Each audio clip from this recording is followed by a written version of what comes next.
말씀은 욥기 말씀입니다. 욥기 23장 8절에서 10절입니다. 성경을 갖고 계신 분들은 찾아주시면 감사하겠습니다. 욥기 23장입니다. 욥기 23장 8절에서 10절입니다. 저희가 잘 아는 말씀인데요. 제가 8절 읽고 다 같이 9절 읽고 10절 말씀 저와 함께 읽도록 하겠습니다. 제가 먼저 8절 읽겠습니다. 그런데 내가 앞으로 가도 그가 아니 계시고 뒤로 가도 보이지 아니하며 그가 왼쪽에서 일하시나 내가 만날 수 없고 그가 오른쪽으로 돌이키시나 배울 수 없구나. 다 같이 읽겠습니다. 그러나 내가 가는 길을 그가 아시나니 그가 나를 단련하신 후에는 내가 순금같이 되어 나아오리라. 아멘. 우리가 말씀을 보면은 그 많은 믿음의 위인들이 여러 가지 그 고통을 당한 것을 보게 됩니다. 예수님의 제자들도 각자 복음을 전하는 그 일들을 해나가면서도 박해를 당하고 사형을 당한 일들을 저희가 기억하고 있습니다. 모세도 마찬가지고요, 다윗도 마찬가지고, 요셉도 마찬가지고, 아브라함도 각자의 삶 가운데 다양한 그런 고통들이 그들 가운데 있었습니다. 그 중에서 성경에서 묘사해주는 가장 극심한 고통을 받고 그것을 이겨낸 사람이 누구냐면요, 오늘 본문에 나온 욥입니다. 여러분, 그 욥은 이름부터 사실은 고난입니다. 욥의 이름의 뜻이 뭐냐면요, 핍박받는 자입니다. 그 이름 자체가 고통스럽죠. 또 다른 이름의 뜻은 뭐냐면요, 미움을 받는 자입니다. 고난이 그대로 느껴지는 그 이름입니다.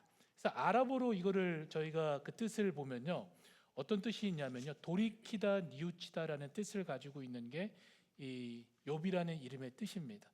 그래서 이것을 그 뜻들을 모아서 그 의미를 해석해서 어떤 의미를 갖고 있다고 표현하냐면요, 아버지가 어디 계신가라는 그 의미를 갖고 있는 게 욥의 그 이름이라고 얘기를 합니다. 오늘 본문의 주제와도 맞습니다. 아버지가 어디 계신가입니다. 이 고난 중에 보이지 않는 그 아버지를 찾는 그런 마음입니다. 이 고난 가운데 왜 하나님은 계시지 않을까라는 질문입니다. 우리도 이런 경험이 분명히 있습니다. 내가 어렵고 힘든 시기 가운데 하나님이 계시지 않는 것 같습니다. 내가 정말 어렵고 부르짖고 탄식하고 있는데 하나님은 반응하지 않는 겁니다. 내가 지금 응급한 상황인데 하나님은 어떤 반응도 하지 않습니다. 그래서 어떤 생각을 하냐면요, 하나님이 주무시나? 아니면 하나님이 계시지 않나? 아니면 어딘가에 숨어 계신가? 이런 생각을 하게 되는 겁니다. 이처럼 정말 간절히 도움이 필요한 그 순간에 하나님을 찾았는데 이 시기에 하나님이 나를 돕지 않는 겁니다. 왜 그러실까? 이런 질문을 하게 되는 거죠. 왜 나를 그 고통 속에서 건져내지 않으시고 그냥 내버려 두고 계신가? 이렇게 느껴질 수 있을 겁니다. 물론 그런 생각을 가질 수 있습니다. 왜 하나님은 반응하지 않을까? 그런데 여러분, 말씀을 통해서 보면요, 하나님은 졸지도 않고 주무시지도 않는 분입니다. 그리고 숨지도 피하지도 않는 분이 하나님이십니다. 분명 하나님은 우리가 고통받는 그 순간에 분명히 그곳에 계십니다. 그리고 도리어 어떻게 하시냐면요, 그 고통을 사용하셔서 우리를 단련시키시는 겁니다. 그래서 그 모든 고통도 하나님의 주권 아래에 있음을 우리가 이 말씀을 통해서 알게 되어지는 겁니다. 성경에서 단련하다라고 할 때 그 단련에는 두 가지 의미가 있습니다. 하나는 뭐냐면요, 시험하다라는 의미가 있고요, 또 다른 하나는 증명하다라는 의미가 있습니다. 그래서 하나님이 단련할 때는 우리를 시험하시고 증명하시는 겁니다. 그러면은 무엇을 시험하시고 무엇을 증명하신가라는 질문을 우리가 당연히 해야 되는 겁니다. 하나님이 시험하고 증명하는 것은 뭐냐면요, 우리의 믿음을 시험하시고 우리의 믿음을 증명하시는 겁니다. 그래서 하나님은 고통과 고난을 통해서 우리의 믿음을 시험하신 후에 세상 앞에 우리의 믿음을 증명하시는 겁니다. 다른 말로 표현하면은 세상 앞에 우리의 믿음을 보이게 하시고 나타내게 하시는 겁니다. 그래서 우리가 욥을 보면요, 하나님께서 욥에게도 마찬가지죠. 이 욥을 시험하셔서 그의 믿음을 시험하셔서 사단 앞에 어떻게 하냐면요, 그 믿음을 보게 하시는 겁니다. 그래서 하나님께서 사단에게 욥을 시험할 수 있도록 내버려 두시고 욥의 믿음이 증명될 수 있도록 하신 겁니다.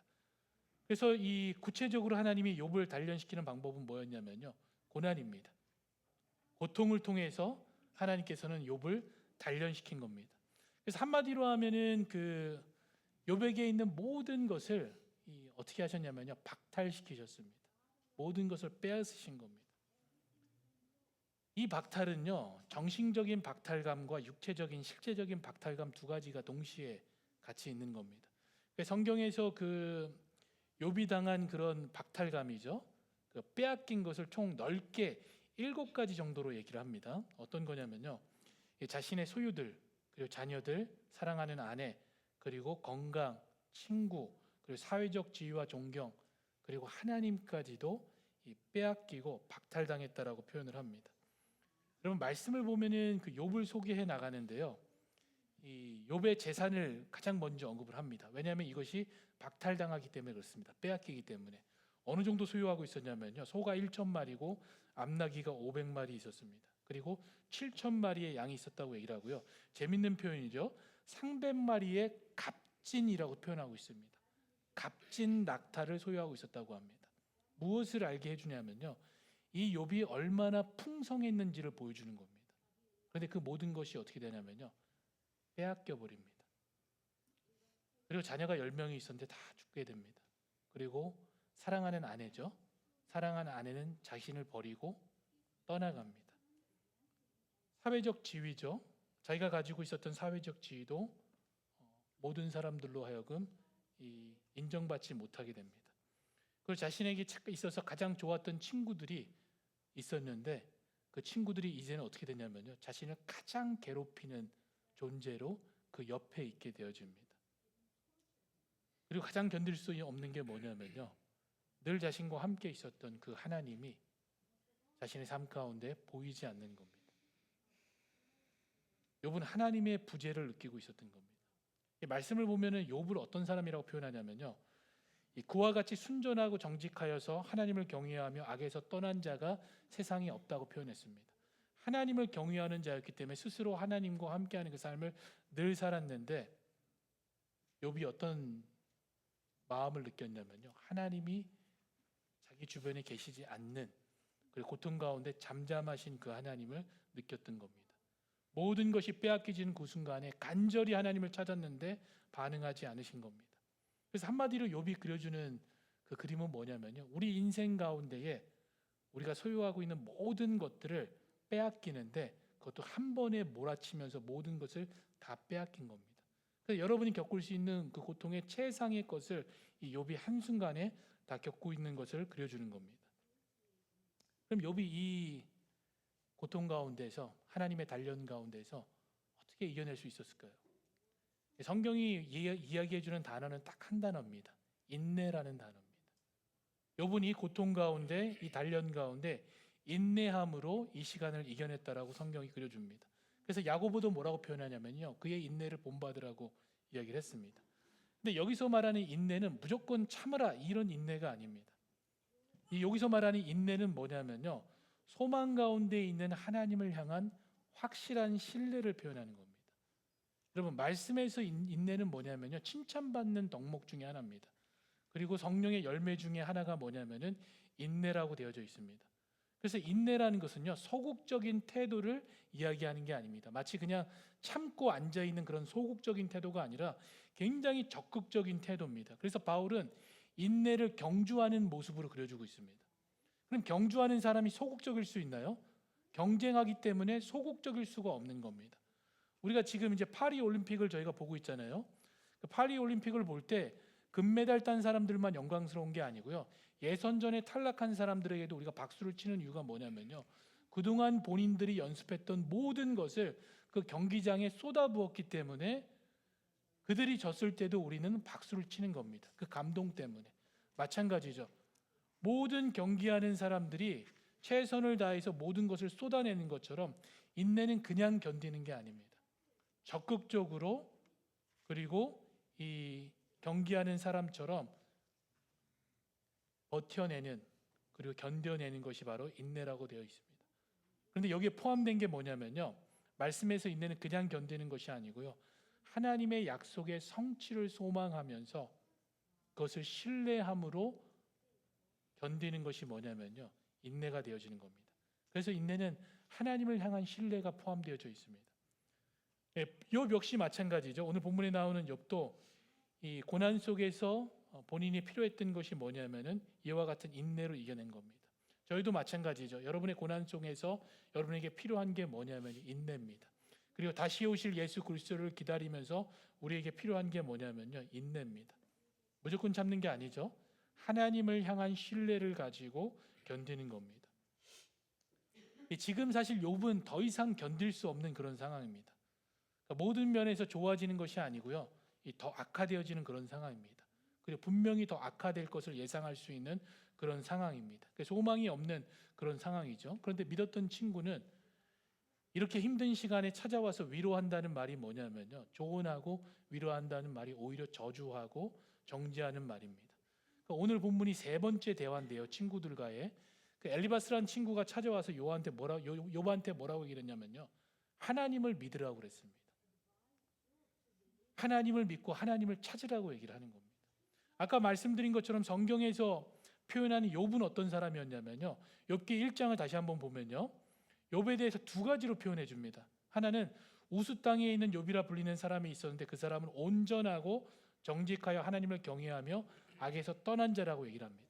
그러니까 이 정도면은 믿음이 있는 사람이라는 것을 쉽게 알게 합니다. 근데 뭐라고 표현하죠? 하나님을 믿고 하나님을 찾으라고 얘기를 합니다.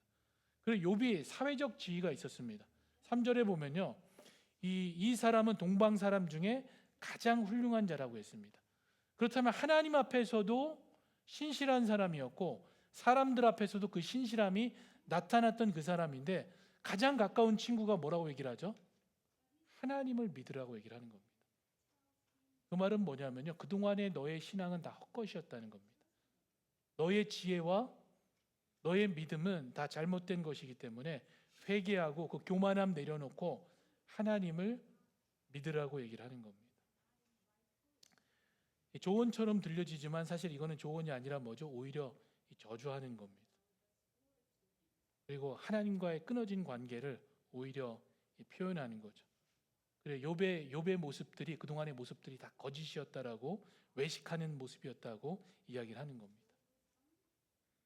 그에 대한 욥의 대답이 뭐였냐면요, 욥의 대답은 정말 그러고 싶다는 겁니다. 오늘 본문에 보면 욥은 정말 그러고 싶다고 얘기를 합니다. 하나님을 믿고 싶고 하나님을 찾고 싶다고 합니다. 너무나 하나님을 만나고 싶다고 얘기를 합니다. 그래서 말씀을 보면요, 내가 반응하는 마음이 있고 근심이 있는데 내가 받는 제약이 탄식보다도 무겁다고 얘기를 합니다. 내가 어떻게 하면 하나님을 발견하고 그의 처소에 나아갈지 정말 알고 싶다고 얘기를 하는 겁니다. 여러분, 욥에 반항하는 마음, 근심을 우리가 어떻게 표현할 수 있냐면요, 이렇게 표현할 수 있습니다. 왜 이 고통 가운데 하나님 나를 구출하지 않는 겁니까? 도대체 지금 하나님 뭐 하고 계십니까? 저 너무 힘든데 왜 하나님 저를 돕지 않는 겁니까? 이게 지금 욥이 반항하는 마음입니다. 우리가 종종 이런 표현들을 하죠. 하나님 정말 계시는 겁니까? 하나님 저 정말 힘든데 왜 하나님 돕지 않습니까? 여러분, 이런 표현하는 분이라면요, 우리가 어떤 분들이죠? 최소한 하나님을 알고 있는 분입니다. 하나님을 믿고 있는 분들이 제발 하나님 도와주십시오라고 이야기를 하는 겁니다. 신실하신 그 하나님께서 제발 나 좀 도와달라고 얘기를 하는 겁니다. 그래서 믿음이 없는 사람은 이런 얘기를 하지 않습니다. 믿음이 있기 때문에 하나님을 찾는 거죠. 내 방법을 구하기 전에 하나님을 찾는 겁니다. 여러분, 욥은 확신이 있었습니다. 어떤 확신이냐면요, 만약 하나님을 만나서 내가 호소할 수 있다면은, 나를 변론할 수 있다면은 신실하신 하나님께서 나를 알기 때문에 이 모든 상황을 하나님께서 다 제거하실 거라는 겁니다. 다시 회복시킬 거라는 그 확신이 욥에게 있었기 때문에 제발 그 하나님 좀 만날 수 있으면 좋겠다는 겁니다. 무엇을 말하는 거죠? 하나님을 향한 자기의 진실함입니다. 하나님을 향한 자기의 진실함이죠. 하나님이 아시기 때문에, 나의 믿음을 아시기 때문에 이 상황 가운데서 하나님께서 나를 건져내실 거라는 겁니다. 그래서 그 하나님을 믿고 싶고 그 하나님을 만나고 싶다는 겁니다. 이거는 자신의 행동을 정당화하는 그런 표현이 아니고요, 신실한 하나님에 대한 욥의 믿음이 되어지는 겁니다. 그런데 현재 욥의 상황은 어떻죠? 8절과 9절의 상황입니다. 그런데 내가 앞으로 가도 그가 아니 계시고 뒤로 가도 보이지 않는 겁니다. 아무리 찾아도 하나님이 보이지 않는 겁니다. 그가 왼쪽에서 일하시는데 내가 만날 수 없고 그가 오른쪽으로 돌이키시나 배울 수 없다는 겁니다. 어떤 상황이죠? 절망 가운데 있는 겁니다. 그 간절한 마음이 있는데 하나님이 볼 수 없는 그 절망 가운데 있는 겁니다. 하나님의 부재입니다. 여러분, 축복은 뭐냐면요, 하나님이 우리와 함께 하시는 그 자체가 축복이 되어지는 겁니다. 욥을 통해서 우리가 알 수 있는 거죠. 하나님이 지금 나와 함께 계신다는 것이 믿어지는 그 자체가 뭐냐면요, 우리 인생의 가장 큰 축복이 되는 겁니다. 시편 73편 28절에 시편 기자는 이렇게 말합니다. 하나님께 가까이 함이 내게 복이라. 복이 뭐라고 얘기를 하죠? 하나님께 가까이 함이 복이라고 얘기를 합니다. 내가 주 여호와 나의 피난처로 삼아 주의 모든 행적을 전파한다고 얘기를 합니다. 여러분, 진정한 복은 뭐냐면요, 하나님께 가까이 함이 축복이라는 겁니다. 근데 여러분, 어떤 복을 구하고 계시죠? 지금 세상에서 내가 원하는 것을 더 얻고자 하는 물질적 복만, 성공적 복만을 원하는 겁니다. 진정한 복은 어떤 복이죠? 하나님께 가까이 하는 것이 진정한 축복이라고 얘기를 하는 겁니다. 그런데 하나님은 어떻게 약속하셨냐면요, 내가 세상 끝날까지 영원토록 너희와 함께 하신다고 얘기를 하셨습니다. 이미 우리는 그 축복을 누리고 있는 복받은 자들입니다. 그런데 여러분, 반대로 하나님의 진노는 뭐죠? 이 시편 73편 27절입니다. 바로 앞절에 보면요, 무릇 주를 멀리하는 자는 망하리니라고 되어 있습니다. 하나님이 없는 그 삶이죠. 무릇 주를 멀리하는 자는 망하리니라고 되어 있습니다. 음녀같이 주를 떠난 자는 어떻게 된다고요? 주께서 멸하신다는 겁니다. 하나님이 없는 그 삶 자체가 뭐냐면요, 하나님의 심판 안에 있는 겁니다. 그래서 하나님을 알지 못하는 그 자체가 죄가 되어지고 하나님의 심판 중에 있는 모습이 되는 겁니다. 그리고 하나님을 떠난 자들 역시 뭐냐면요, 하나님의 진노 아래 살아가고 있는 죽은 자들이 되어지는 겁니다. 그래서 그런지 우리가 믿는 사람들은 하나님을 되게 보고 싶어 합니다. 그래서 늘 하나님을 보여달라고 얘기를 하죠. 그러면서 하는 말이 뭐냐면요, 실제로 내가 하나님만 볼 수 있으면은, 하나님의 음성만 들을 수 있으면은, 어떤 기적만 보여주시면은 내가 하나님을 더 잘 믿을 수 있을 것 같은데, 여러분, 과연 그럴까요? 하나님이 보여주시면은, 말씀해 주시면 여러분이 하나님을 잘 믿을까요? 이미 성경에 그 그림이 나와 있습니다. 성경에 보면은 하나님을 가장 많이 보여준 순간이 언제냐면요, 이스라엘 백성들이 애굽에서 구출받는 그 시기하고 광야를 보내는 그 시기에 하나님이 이스라엘 백성들 가운데 가장 많이 나타난 시기입니다. 10가지 재앙을 통해서 하나님이 내가 하나님임을 그 가운데 알려주셨습니다. 그리고 불기둥과 구름기둥과 만나와 메추라기로 이스라엘 백성들을 이끄시면서 하나님을 그들 가운데 나타나시고 시내산 가운데 임하시면서 그 임재를 겪게 하셨습니다. 그렇게 하나님을 많이 봤던 이스라엘 백성들이 수시로 한 행동이 뭐죠? 믿음이 견고해서 하나님을 찬양하고 하나님을 예배하며 살아갔나요? 아니죠. 이들이 가장 많이 한 게 뭐죠? 원망하고 불평했던 겁니다. 하나님이 우리를 이곳으로 끄집어내셔서 죽게 하는도다라고 얘기하면서 모세를 원망하면서 그 뒤에 있는 하나님을 원망했던 게 누구죠? 이스라엘 백성들입니다. 여러분, 하나님을 보면은 우리가 잘 믿을까요? 시내산에서 하나님이 임재해 있는 그 순간에, 보여주신 그 순간에 이스라엘 백성들이 뭘 했죠?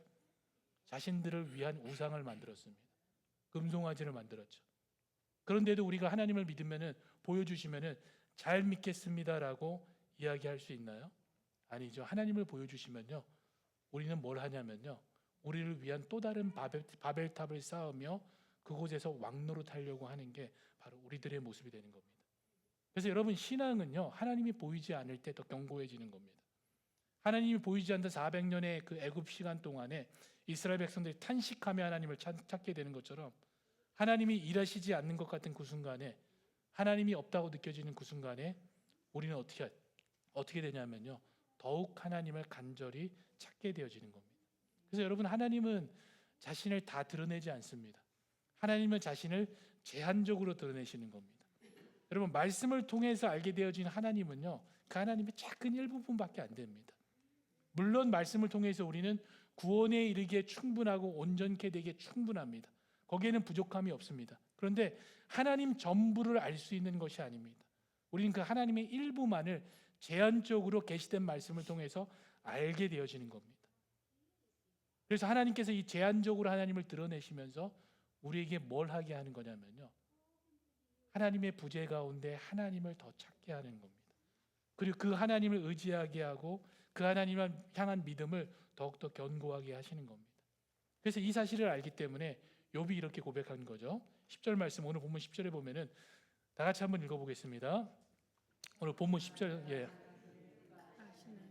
그가 나를 달리하실 때에는 내가 숨같이 돌아가오리라. 이 말씀에 보면 뭐라고 얘기를 하죠? 그러나 내가 가는 길을 그가 아시나니 그가 나를 단련하신 후에는 내가 순금같이 되리라고 얘기를 합니다. 이 말씀에서 우리가 주의해야 될 게 있습니다. 뭐냐면요, 우리의 시선입니다. 우리의 시선이 어디로 집중하냐면요, 내가 순금같이 되겠다라는 데 집중하는 겁니다. 이 모든 고통을 통해서 이제는 내가 순금이 될 것이다, 정금같이 될 것이다, 내 믿음이 좋아질 것이다, 여기에 우리의 모든 시선이 다 집중이 되는 겁니다.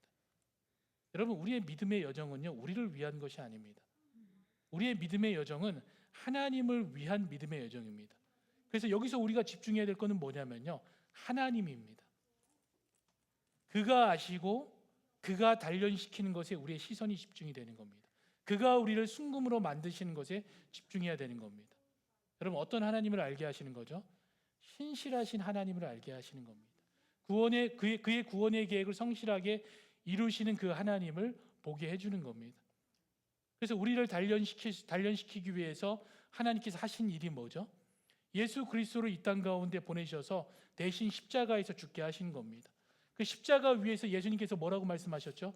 엘리 엘리 라마 사막달이라고 얘기를 하시면서 하나님 왜 나를 버리십니까? 라고 얘기를 하시면서 이미 욥이 겪었던 그 박탈감을 예수님께서 경험하신 겁니다. 그리고 그 가운데서 다시 이기시고 부활하셔서 우리의 유일한 길이 되셨던 겁니다. 그래서 우리가 걸어갈 길을 이미 걸어가셨기 때문에 우리를 아시는 겁니다. 우리를 아시기 때문에 예수님께서 우리를 단련시키시고 그리고 우리를 정금과 같이 만드시는 겁니다. 그래서 욥은 이 말씀을 통해서 내가 정금과 같이 되는 것을 보게 하는 게 아니고요, 정금으로 만드시는 그 하나님을 바라보게 하는 겁니다. 그 신실하신 하나님을 신뢰하게 하는 겁니다. 그가 우리의 고난을 통해서 우리를 단련시키시고 그가 우리를 고난 가운데에서 끄집어내셔서 풍족한 곳으로 인도하시는 그 하나님을 보게 하는 겁니다. 여러분, 우리가 그 창세기 24장에 보면은 아브라함의 일생을 정리하면서 하나님께서 범사에 그에게 복을 주셨다고 얘기를 합니다. 근데 거기서 사용된 복이 어떤 복이냐면요, 아브라함의 입장에서 뭐냐면요, 무릎 꿇다라는 의미입니다. 범사의 복을 받았는데 그 단어는 무릎 꿇다라는 단어입니다. 무릎 꿇게 하셔서 하나님께서 어떻게 하신 거죠? 겸손케 하신 겁니다. 그 하나님을 의지하게 하신 거죠. 그럼 아브라함의 믿음의 여정을 보면요, 아브라함이 어떻게 하죠? 이삭 때문에 날마다 자기 자녀에게 자기의 시선을 두고 있었습니다. 땅의 축복 때문에 날마다 그 시선이 어디 있었죠? 땅에 시선을 두고 살아가고 있었던 겁니다. 그때마다 하나님께서 어떻게 하시죠? 그 가운데 고난을 주셔서 어떻게 하냐면요, 단련시키신 겁니다. 그러면서 땅을 보는 게 아니라, 아들을 보게 하는 게 아니라 무엇을 보게 하신 거죠? 하나님을 보게 하시는 겁니다. 그래서 그 단어가 복이라는 단어를 사용하면서 무릎 꿇다라는 단어를 의미를 갖고 사용하는 겁니다. 그러면서 하나님께 무릎 꿇게 하시고 겸손하게 하셔서 결국은 그것이 말씀에서 뭐라고 표현하냐면요, 범사에 그가 복을 받았다라고 얘기를 하는 겁니다. 마찬가지죠. 우리에게도 하나님께서 그러한 방법을 사용하셔서 우리가 진정한 복을 누리게 하시는 겁니다. 그래서 시편 기자는 하나님께서 우리를 그 가운데 끄집어내셔서 어떻게 풍족한 곳으로 인도하시는지를 이 말씀을 통해서 기록하고 있습니다. 시편 66편 6절에서 12절입니다. 한번 잘 들어보세요. 하나님께서 어떻게 우리를 그 가운데서 끄집어내시고 우리의 삶 가운데 무엇을 놓으셔서 힘들게 하시고 고통스럽게 하시고 단련시키신 다음에 어디로 인도하시는지 한번 보겠습니다. 하나님이 바다를 변하여 육지가 되게 하셨으므로 우리가 걸어서 강을 건너고 우리가 거기서 주로 말미암아 기뻐하였도다. 그가 그의 능력으로 영원히 다스리시며 그의 눈으로 나라들을 살피시나니 거역하는 자들을 교만하지 말지어다. 셀라. 만민들아, 우리 하나님을 송축하며 그의 찬양 소리를 들리게 할지어다. 그는 우리 영혼을 살려두시고 우리의 실족함을 허락하지 아니하시는 주시로다. 하나님이여, 주께서 우리를 시험하시되 우리를 단련하시기를 은을 단련함 같이 하셨으며 우리를 끌어 그물에 걸리게 하시며 어려운 짐을 우리 허리 위에 메어 두셨으며 사람들이 우리 머리를 타고 가게 하셨나이다. 우리가 불과 물을 통과하였나니, 자, 여기서부터 주목하세요.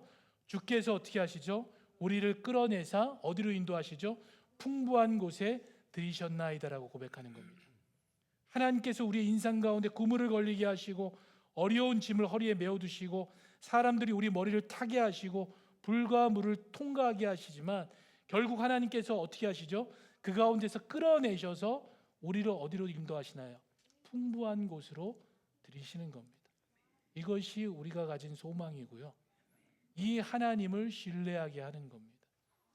지금 우리가 고통 가운데 있고 고난 가운데 있고 여러 가지 어려움 가운데 여러분이 직면했을 수도 있습니다. 하지만 여러분, 그거는 하나님이 우리를 단련시키는 방법입니다. 이 방법을 통해서 결과적으로 하나님은 어떻게 하시죠? 우리를 풍부한 곳으로, 그곳에서 끄집어내셔서 주께서 풍부한 곳으로 인도하시는 겁니다.